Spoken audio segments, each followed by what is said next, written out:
বৈরী আবহাওয়ার খবর জানাতে যুক্ত হচ্ছেন কক্সবাজার থেকে মহিবুল্লাহ মুহিব। মুহিব, বর্তমানে কক্সবাজারে আবহাওয়া কেমন দেখছেন এবং সেই সাথে দুর্গত এলাকায় মানুষদের কাছে ত্রাণ পৌঁছেছে কিনা জানাবেন বিস্তারিত। মুষলধারে ঝুম বৃষ্টি হচ্ছে কক্সবাজারের চকরিয়া এবং আশেপাশের এলাকাগুলোতে, বিশেষ করে কক্সবাজারের যে তিনটি উপজেলা মাতামুহুরী, চকরিয়া এবং পেকুয়া, এখানে মূলত বন্যা পরিস্থিতি এখন পর্যন্ত স্থিতিশীল রয়েছে। পানি কিছুটা কমলেও তবে মানুষের দুর্ভোগ কমেনি। যে সমস্ত এলাকা এখনো পানির নিচে তলিয়ে রয়েছে এই সমস্ত এলাকায় কিন্তু খাবার সংকট, সুপেয় পানির সংকট সময় যত যাচ্ছে ততই কিন্তু তীব্র থেকে তীব্র হচ্ছে। যদিও জেলা প্রশাসন বলছেন তারা এই সংকট কাটানোর জন্য চেষ্টা করছেন, যার জন্য মূলত ৩০ লাখ টাকা এবং ৪০০ মেট্রিক টন চাল বরাদ্দ দেওয়া হয়েছে। সেগুলো হয়তো এখন পর্যন্ত যে সমস্ত এলাকায় প্রান্তিক পর্যায়ে যারা বন্যা কবলিত অবস্থায় রয়েছে তাদের কাছে পৌঁছায়নি। ধারাবাহিকভাবে সংশ্লিষ্ট উপজেলা প্রশাসন, ইউনিয়ন পরিষদের মাধ্যমে তারা এই সমস্ত ত্রাণ সামগ্রী বন্যা কবলিত মানুষদের কাছে পৌঁছানোর চেষ্টা অব্যাহত রেখেছেন। আমরা জেলা প্রশাসকের সঙ্গে কথা বলেছি, তিনি আমাদেরকে বলেছেন এখনো ২ লক্ষাধিক মানুষ পানিবন্দী অবস্থায় রয়েছে। তাদেরকে খাবার দাবারের পাশাপাশি স্বাস্থ্য চিকিৎসার ব্যাপারটিও তিনি আসলে নিজে স্ব উপজেলা এবং ইউনিয়নগুলোতে ঘুরে ঘুরে দেখছেন। আর ৬৪৮টি আশ্রয় কেন্দ্রের বেশ কয়েকটিতে মানুষ গিয়েছে, যেখানে আসলে তারাও আশ্রয় কেন্দ্রগুলো পানিবন্দী অবস্থায় রয়েছে।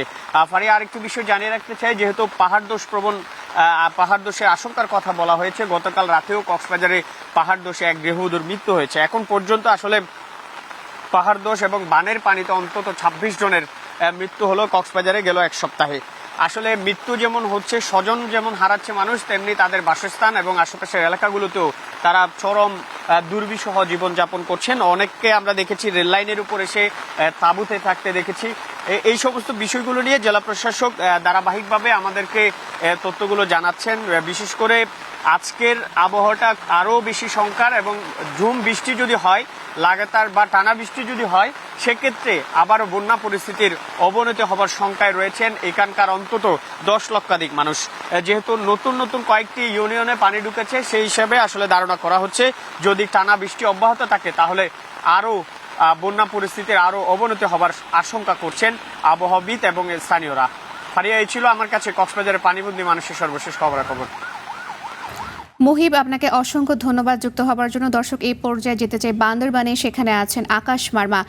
আকাশ, জানাবেন বর্তমানে বান্দরবানে কেমন আবহাওয়া দেখছেন, এবং দেখতে পাচ্ছি যে আপনার পিছনে জলমগ্ন অবস্থা, এবং সেই সাথে বর্তমানে জলাবদ্ধতা কোথায় সৃষ্টি হয়েছে বান্দরবানের, জানাবেন বিস্তারিত।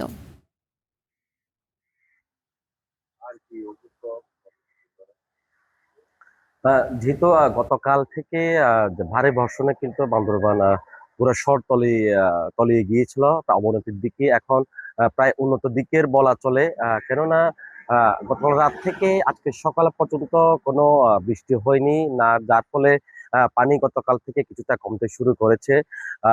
আজকে গত ২৪ ঘন্টায় আজকে সকাল ৯টা পর্যন্ত প্রায় ১৮ মিলিমিটার রেকর্ড করা হয়েছে। তার মানে আপনি বুঝতে পারছেন যে বৃষ্টিপাত এখন নাই, তবে এখনো মেঘাচ্ছন্ন রয়েছে, মেঘ কালো রয়েছে। কিছুক্ষণ পরে বৃষ্টিও হতেও পারে, এরকম মেঘ এখনো মেঘাচ্ছন্ন অবস্থায়। আমি একটু আপনাকে একটা পেছনে দেখাতে চাই যে বান্দরবানে এই গতকাল কিন্তু এই সাঙ্গুর যে পানি ঢল, সেই ঢল কিন্তু পুরোটাই প্রায় পিলারের নিচে বরাবরই ছিল।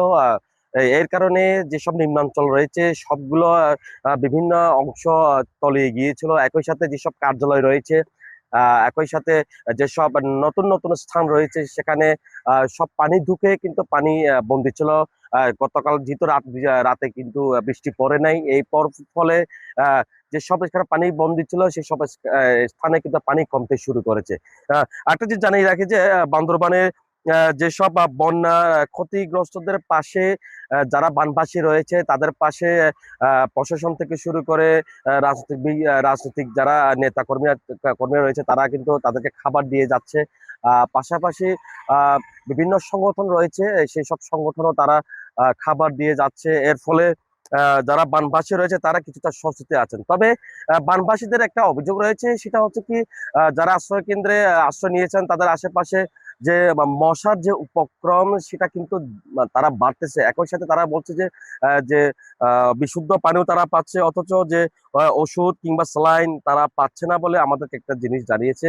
তো আমরা এই বিষয়ে প্রশাসনের সাথে কথা বলেছেন। প্রশাসন যেটি জানিয়েছে যে যেসব আশ্রয় কেন্দ্রে মানুষ রয়েছে তাদেরকে বিভিন্ন যা যা সমস্যা রয়েছে তাদেরকে যা প্রয়োজনের সময় তাদেরকে দিয়ে যাচ্ছে। আরেকটা জিনিস একটু স্টারের মাধ্যমে জানাতে চাই যে আমাদের যে খবরটা, আসলে এই যে বানবাসীদের যে বন্যা, সে বন্যার রাজনৈতিক কোন্দল কিন্তু এখানে বান্দরবানে এখন মানে কি বলা যায় চাপে পড়েছে। যে রাজনৈতিক যে বিএনপির যে রাজনৈতিক কোন্দল, সেটি কিন্তু খাবারের মধ্যেও কিন্তু রাজনৈতিক শুরু হয়েছে, বৈষম্য হয়েছে। গতকাল আমরা বেশ কয়েকটি জায়গায় ঘুরে দেখেছি। তারা যেটা জানিয়েছেন যে যেহেতু বিএনপির যে দুই গ্রুপের বিভক্ত, সেই গ্রুপের মাধ্যমে একটি গ্রুপকে খাবার দেওয়া হচ্ছে, আর একটি গ্রুপে কিন্তু খাবার দেওয়া হচ্ছে না। এর ফলে তাদের যে রাজনৈতিক কোন্দল সেটি কিন্তু এখনো চলমান রয়েছে। এই ছিল বান্দরবান থেকে সবশেষ খবর। আকাশ, আপনাকে অসংখ্য ধন্যবাদ। দর্শক, এই পর্যায়ে যেতে চাই ফেনীতে, সেখানে আছেন সহকর্মী তানভীর। তানভীর, সকালে আপনি বলছিলেন যে ফেনীতে বর্তমানে বৃষ্টিপাত কমে গিয়েছে এবং বর্তমানে সেখানকার আবহাওয়া কেমন দেখছেন, এবং সেই সাথে যে সকল এলাকায় পানি জমেছিল সেগুলো কি নেমে গিয়েছে কিনা, সর্বশেষ কি তথ্য রয়েছে?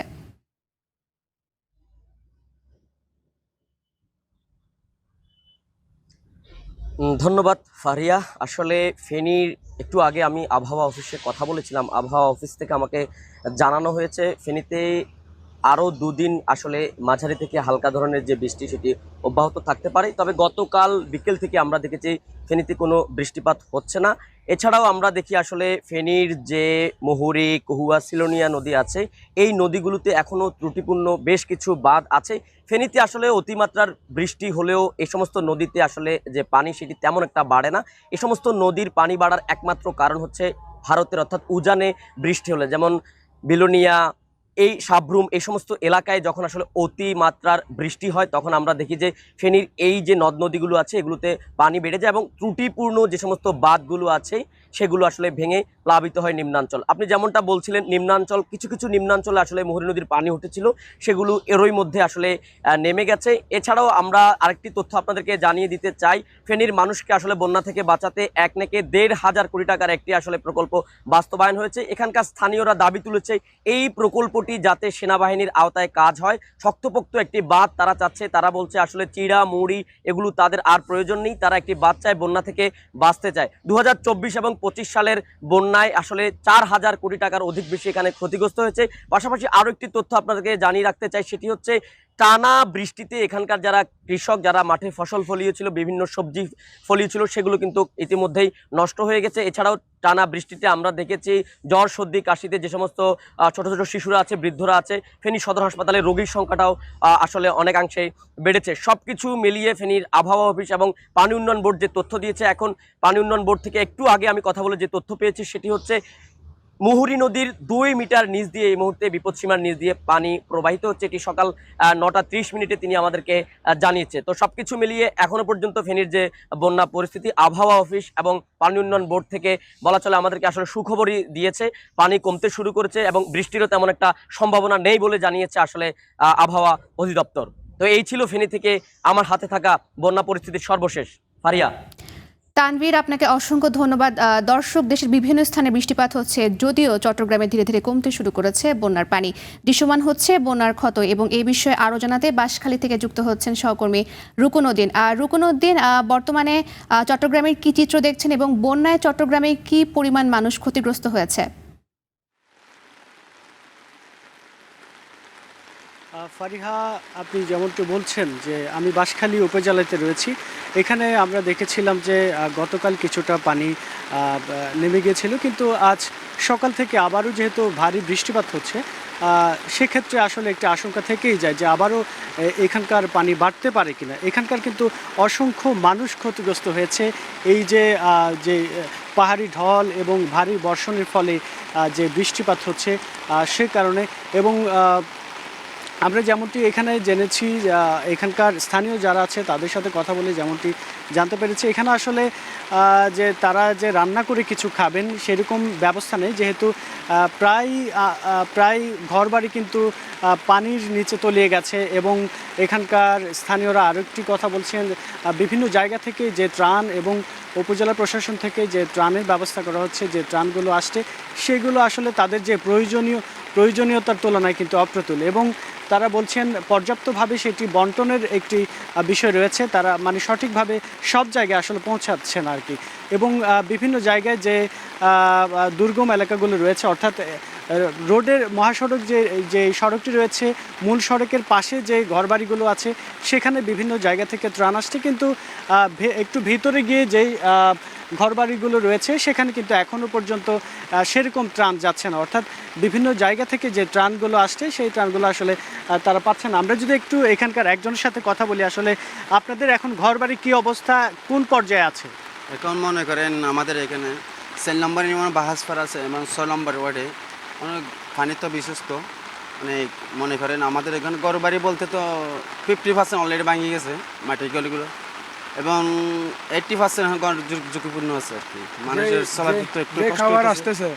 আসতেছে এগুলা প্রয়োজনীয় মানুষ পাচ্ছে না। মনে করো যে বাড়িঘর ভেঙে গেছে ওরাও পাচ্ছে না, ওরা ওই দিক দিয়ে পানি বেশি কারণে ওরা দিয়ে যেতে পারতেছে না, পানি অনেক বেশি ছিল। আর এখানে কইতে বিদ্যুতের বিচ্ছিন্ন এবং বিদ্যুৎ নাই এবং কষ্ট হইতেছে অনেক মানুষের। অনেক কষ্ট আছে মানুষ। যেমনটা শুনছিলেন, আসলে এখানে যেহেতু বিদ্যুৎ বিচ্ছিন্ন হয়ে গেছে, যেহেতু বিভিন্ন জায়গায় পানি উঠে গেছে, সে কারণে আসলে বিদ্যুতের সংযোগটি এখনও পর্যন্ত আসেনি। এবং সেক্ষেত্রে তাদের যে যোগাযোগ ব্যবস্থা সেটিও আসলে ভেঙে পড়েছে, এবং তারা যে অন্য কোথাও যোগাযোগ করবে বা তাদের আত্মীয় স্বজন বা কে কেমন আছে, কোথায় কেমন ক্ষয়ক্ষতি হয়েছে সেই বিষয়টি যে জানার যে ব্যবস্থা সেটিও কিন্তু সেই অবস্থায় তারা কিন্তু নেই। এবং যেমনটি তারা বলছিলেন যে এখানে যেহেতু বেশিরভাগ বাড়িঘরে কিন্তু মাটির তৈরি, এবং সেক্ষেত্রে পানির যে ভয়াবহতা সেটার কারণে আসলে এই যে মাটির ঘরগুলো কিন্তু একেবারে ভেঙে, মাটির ঘরের যে দেওয়ালগুলো রয়েছে সেগুলো ভেঙে পড়েছে। এবং তারা যেমনটি বলছেন এখানে পর্যাপ্ত পরিমাণে এখনও পর্যন্ত ত্রাণ পৌঁছায়নি এবং তারা খুব ভয়াবহ পরিস্থিতির মধ্যে রয়েছে। ফারিহা। রুকন, আপনাকে অসংখ্য ধন্যবাদ যুক্ত হবার জন্য। দর্শক, দেশের বিভিন্ন প্রান্ত থেকে আমাদের সহকর্মীরা যুক্ত হয়েছিলেন এবং তারা জানাচ্ছিলেন দেশের সর্বশেষ আবহাওয়া সম্পর্কে।